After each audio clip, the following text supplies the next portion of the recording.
Naomba Mungu na namtaka Mungu. Yaani Mungu asante sana bwana. Sasa wewe sikuwa nakupitia hapa. Sasa hata mimi tunaenda Jumapili kama kawaida.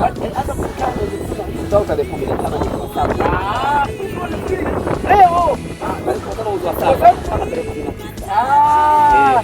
Hiyo yaani mimi nasema hivi. Sasa hivi yaani siki labda kama wananivuta ni kanisani kwa sababu naangalia matendo. Amina sana, atasema Bwana asifiwe na asifiwe milele kutoka na mtungu wetu wote. Amen. Jumla. Asifiwe sana Mungu asifiwe. Asante sana, asante sana. Hata mimi nashukuru kwa kutembelea sababu tunasema Bwana napenda kwa mkono ya nani? Ya Baba. Amina sana. Sasa mtu wangu jina lako. Ina mtu mimi ndio Joeli. Wengine wanasema yaani kita mambo mabaya. Sawa sawa. Ndio nashukuru sana mzee wangu. Nao. Ndio dada ndio jina lako na wewe. Nimeshinda kutaja. Unajua majina mimi msukuma. Jina la Sukuma ya Simba. Kumbe nimeshataja kwa sababu karibu sana. Kwa nini mcheshi? Kwa sababu unasema hata kama ningekuwa nakwambia bwana nchi yangu kwa hii. Kwa nini mmoja nimeona nimekuwa mdogo kila kitu bwana hakuna kitu hata yani hapa kama tukaongea bali wote. Yaani kabisa yaani saloti walikuwa wanapenda kutania.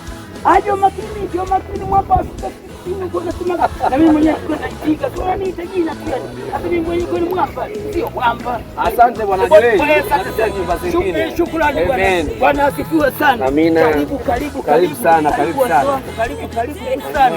Nashukuru sana. Kwanza nashukuru mradi kuja Makabila kutembelea tunaangalia kwamba tunachukua mtungu kwa kuzote hata ingekuwa kanisa watu wanajua.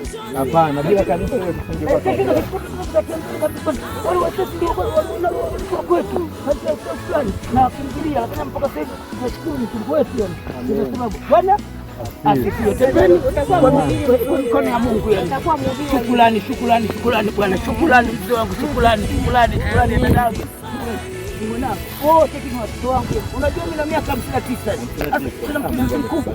Kanibariki makazi yangu makubwa kwa sababu mwenyewe nimekulia kwa Pikani. Ila kwa kwenyewe ni watu sana. Nimechelewa sana.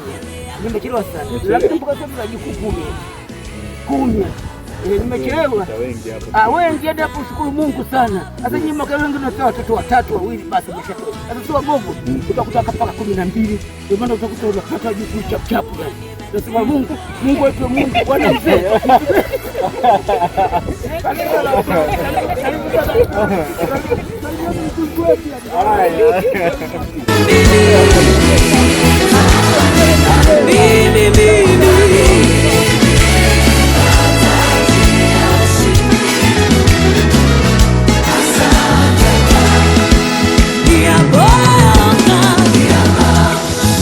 Yeah, boy.